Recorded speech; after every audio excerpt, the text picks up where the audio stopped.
Assalamualaikum warahmatullahi wabarakatuh. Kembali berjumpa dengan saya Hetsbun Arif dari Forum News Network. Rakyat Indonesia, ya termasuk Anda dan juga saya, ini tak terhindarkan lagi harus mulai bersiap-siap menghadapi hari-hari yang sulit.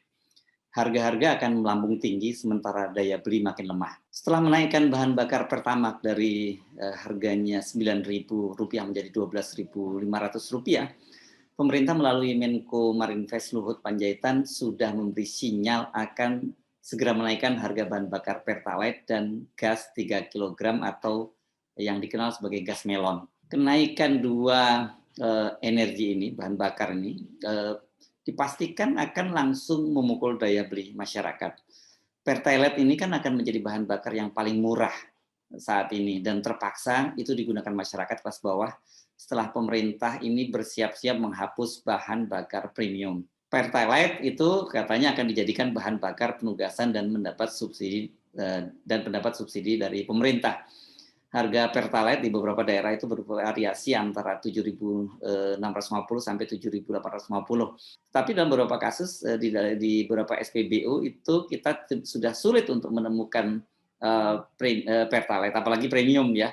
Nah, karena itu banyak juga yang kemudian terpaksa membeli Pertamax yang harganya sudah naik. Sementara gas melon atau gas 3 kilogram ini digunakan rumah tangga kelas bawah dan UMKM, ini mulai dari pedagang gorengan, warung Tegal, dan atau usaha-usaha rumahan lainnya.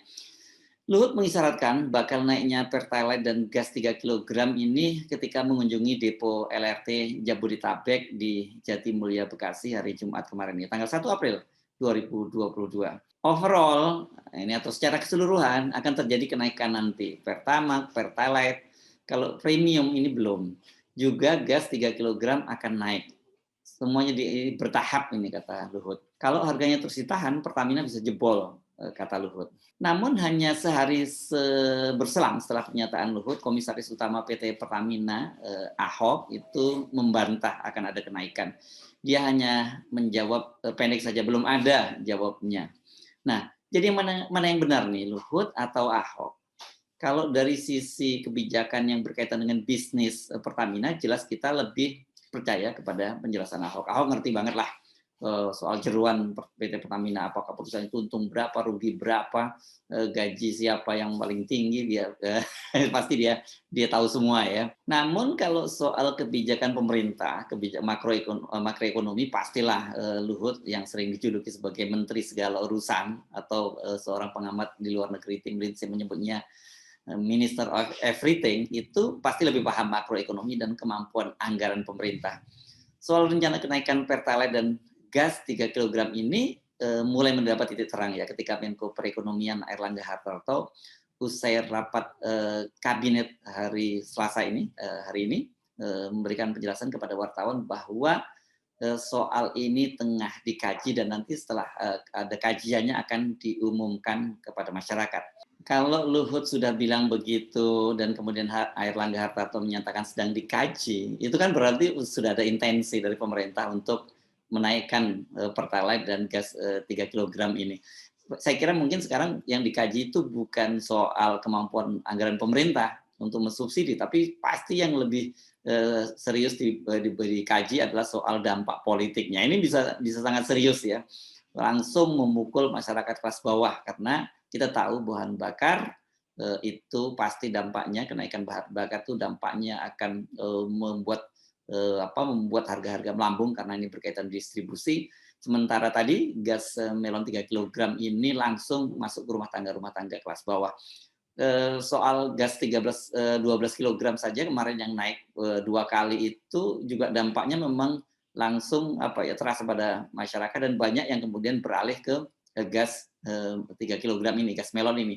Jadi nanti kasusnya ini akan sama dengan rencana penghapusan BBM dan menjadikan Pertalite sebagai bahan bakar yang disubsidi. Nah, walaupun disubsidi ternyata kemudian barangnya langka dan ini sedang dikaji akan naik. Nah, nasibnya persis sama lah ini antara Pertalite dengan gas 3 kilogram ini. Nah, silang sengkarut soal harga Pertalite dan gas 3 kilogram ini kan setidaknya ini membuat kita bisa melongo apa yang terjadi di dalam pemerintahan. Ada 2 hal lah, setidaknya yang kita lihat. Pertama, koordinasi di lingkungan pemerintah itu mengacak-adut. Nah, atau kalau dalam bahasa lain yang lebih formal, ya tidak ada koordinasi atau koordinasinya buruk gitu. Antara satu pejabat dengan pejabat lainnya saling bantah dan penjelasannya tidak selaras. Kedua, ini yang saya kira jauh lebih serius, ini anggaran pemerintah sedang berada dalam tekanan yang sangat berat. Selain karena dampak pandemi yang belum pulih, hal itu diperburuk dengan perkembangan politik global. Satu faktor lain yang sebenarnya bikin parah itu adalah ambisi dari Presiden Jokowi yang ingin meninggalkan macam legacy gitu, yakni proyek mercusuar berupa pembangunan ibu kota baru. Jadi mana yang benar? Hampir dipastikan penjelasan Luhut yang akan terjadi. Pertalite dan gas 3 kilogram akan naik. Ini tinggal soal waktu saja, atau kalau dalam bahasa Erlangga Hartarto tadi sedang dikaji dan akan diumumkan. Sinyal ini diperkuat dengan pernyataan Erlangga dalam konferensi pers bersama Menteri Keuangan Sri Mulyani setelah rapat kabinet hari Selasa. Pertama tadi dari rapat, Bapak Presiden memberikan arahan untuk selalu memonitor dan mengikuti secara harian kenaikan berbagai komoditas, utamanya pangan maupun energi, sebagai akibat daripada geopolitik di Rusia dan Ukraina yang transmisi ke Indonesianya dalam bentuk harga, kenaikan harga komoditas, dan juga kenaikan inflasi. Kita ketahui berbagai komoditas, apakah itu gas alam naik, batu bara pun di harga 258, Brent juga sudah di atas 100, CPO di 1.500 dan gandum di 1.000. Dan kita ketahui bahwa Rusia adalah produsen gandum dan minyak nabati yang besar, sehingga berbagai harga food price dari FAO juga meningkat secara global di angka di atas indeks 140, dan komoditas vegetable oil juga sudah meningkat indeksnya lebih dari 200. Nah, oleh karena itu Indonesia ada 2 akibat. Satu terkait dengan penerimaan ekspor, tentu akan ada kenaikan, tetapi juga ada transmisi di dalam negeri yang tidak bisa seluruhnya ditransmisikan ke masyarakat. Jadi dari penjelasan Erlangga sinyalnya itu jelas ya. Tapi kenapa sih yang selalu disalahkan selalu dampak ekonomi global gitu ya? Kenapa sih soal bahwa rencana pemerintah yang menggunakan APBN untuk ugal-ugalan untuk membangun proyek-proyek mercusuar, proyek peninggalan Jokowi atau warisan Jokowi ini nggak dibahas gitu. Kenapa juga nggak dibahas bahwa persoalan situasi dalam negeri ini juga berkaitan dengan gonjang-ganjing politik karena ada rencana atau ada intensi, ada keinginan dari Jokowi dan Luhut untuk memperpanjang masa jabatan Jokowi sampai waktu kita yang tidak tahu. Yang jelas bahwa sekarang ini yakni 3 periode. Pemerintah sesungguhnya bukan tidak menyadari loh bahaya yang mengintai bila terus-terusan menaikkan berbagai harga, termasuk kemarin menaikkan pajak PPN, pajak pertambahan nilai dari 10 menjadi 11%. Seperti dikatakan oleh Sri Mulyani, itu sekarang situasi kenaikan harga ini bahkan jauh lebih berat dibandingkan dengan pandemi.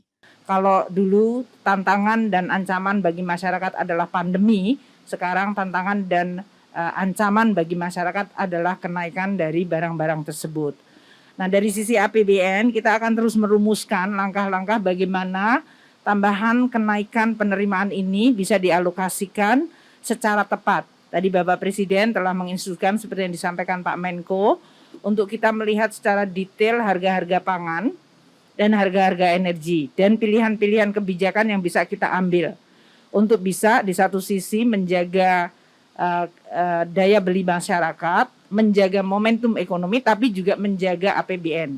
Jelas kan ya, situasinya sungguh berat. Kelihatannya sih bagi rakyat yang tersisa ini opsinya tinggal berdoa. Semoga bangsa dan rakyat ini bisa diselamatkan. Namun bagi rezim Jokowi, rezim pemerintah, masalahnya kan berbeda. Mereka ini berusaha agar kapal tidak karam dan mereka tidak terpaksa atau dipaksa turun di tengah jalan. Ini saya kira ini soal-soal yang serius ya ketika krisis ekonomi mulai mengancam, itu yang paling paling berat situasinya. Kenapa? Karena ketika perut lapar itu ya biasanya orang itu tidak bisa diajak bicara lagi, yang terjadi adalah marah. Boro-boro memperpanjang kekuasaan, mempertahankan kekuasaan sampai tahun 2024 saja ini sangat berat, masih jadi tanda tanya besar. Apakah bisa itu dilakukan oleh Jokowi?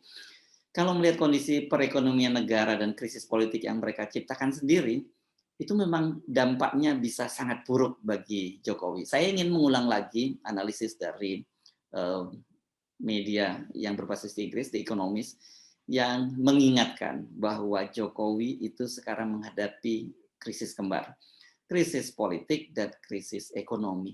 Kalau tidak hati-hati, ini Jokowi itu bisa jatuh karena kemarahan rakyat. Saya Arif dari Forum News Network. Wassalamualaikum warahmatullahi wabarakatuh.